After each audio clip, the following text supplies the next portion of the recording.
안녕하십니까. 이어서 경남 소식입니다. 조선업 구조조정이 본격화되고 있는 거제 지역의 땅값이 최근 가장 많이 떨어진 것으로 나타났습니다. 국토교통부와 한국감정원의 지난달 지가 변동률을 보면 거제시가 전달보다 0.17% 떨어져 전국에서 가장 많이 하락했습니다. 삼성중공업이 있는 장평동이 1.51% 떨어졌고 대우조선해양이 있는 아양아주동은 0.31% 내렸습니다. 한편 지난해 거제시 공시지가는 10년 전보다 190%가 올라 시군구 가운데 가장 높은 상승률을 보였습니다. 대우조선해양과 삼성중공업이 다음 달부터 조선업 구조조정 자구계획에 담긴 임금 반납 절차에 들어갑니다. 대우조선은 7월부터 임원과 사무직의 임금을 직급별로 10에서 30%씩 감축하기로 하고 내일부터 임금 반납 동의서를 받을 예정입니다. 삼성중공업도 7월부터는 임원과 부장, 8월부터는 차장과 과장들의 임금 일부를 2018년까지 반납하도록 하기 위해 동의서 절차를 마무리하고 있습니다. 김해시의회가 신세계백화점과 이마트의 개점 과정에 의혹이 많다며 특별위원회까지 꾸렸는데요.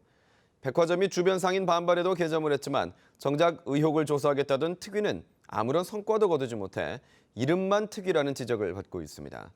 김준원 기자의 보도입니다. 주변 상인의 반발에도 끝내 문을 연 신세계백화점과 이마트. 주변 공사도 마무리되지 않았었지만 김해시의 임시 사용 승인을 받게 되면서 영업을 시작했습니다. 공사 거의 완료됐고 이제 자기들 오픈 준비를 다 했는데 김해시 농산물이라든지 이런 걸 다 판매해주기로 했고 인원도 1,500명인가 이렇게 채용을 했다. 임시 사용 승인에 김해시의회 신세계 행정사무조사 특별위원회 소속 의원 12명은 시의회 일정 거부를 예고했습니다. 김해시가 버스터미널 기부 체납과 일부 상인과의 상생협약 요구 등을 무시한 데 대한 항의 차원이었습니다. 하지만 일부 의원들이 이탈해 상임위 추경예산 심사에 참여하면서 이마저도 무산됐습니다.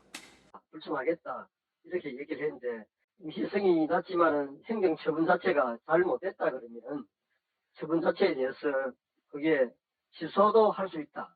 그렇게 이제 시장님이 와서 말씀을 하시고 해서 상인들은 오락가락하는 특위의 태도를 비판하고 나섰습니다.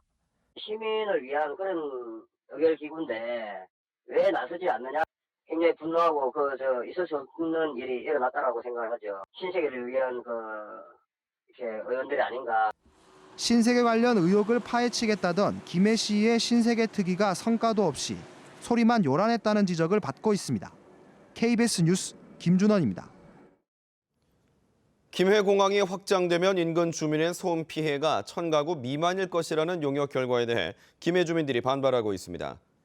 김해시의회 김영수 의원은 파리공항공단 엔지니어링이 김해공항이 확장되더라도 870여 가구가 추가로 소음 영향을 받을 것으로 예측한 데 대해 주민들이 실질적으로 느끼는 소음 피해는 10배 이상 가중될 수 있다고 반박했습니다. 김해공항 시민대책위원회도 최근 발족식을 갖고 공항 확장으로 예측되는 다양한 피해 발생에 지역 주민들과 함께 적극적으로 대응해 나가겠다고 밝혔습니다.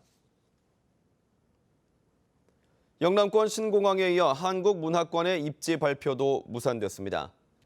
문화체육관광부는 지방자치단체 간 유치 경쟁이 과열되면서 후보지가 선정되더라도 반발과 불복 등의 후유증이 우려된다며 한국문화권 건립 후보지 선정을 미루고 향후 조정에 결정하기로 했다고 밝혔습니다. 문화체육관광부는 지난달 25일까지 신청을 받은 창원과 통영 등 전국 24곳을 대상으로 다음 달 초 입지를 발표하기로 했었습니다. 경상남도가 6.25 참전용사 예우 차원에서 참전 명예수당을 지급할 방침입니다. 경상남도는 경남 지역 6.25 참전용사 8,600여 명에 대해 국가가 지급하는 참전수당 수준인 월 20만 원을 따로 지급하기로 하고 관련 규정을 마련하고 있다고 밝혔습니다.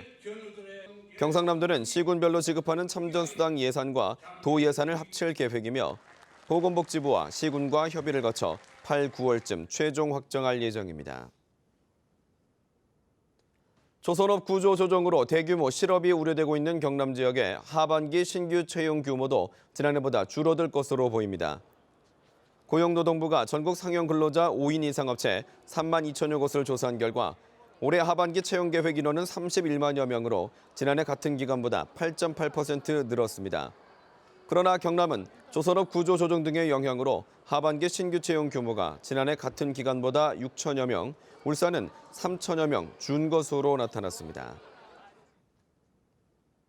전국에서 터널 안 교통사고가 가장 자주 일어난 곳은 남해고속도로 창원 1터널인 것으로 나타났습니다.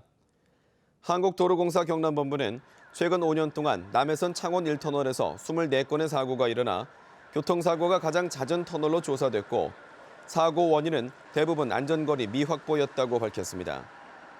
창원 1터널은 하루에 평균 6만 6천여 대 차량이 이용하고 있습니다. 경남 소식이었습니다.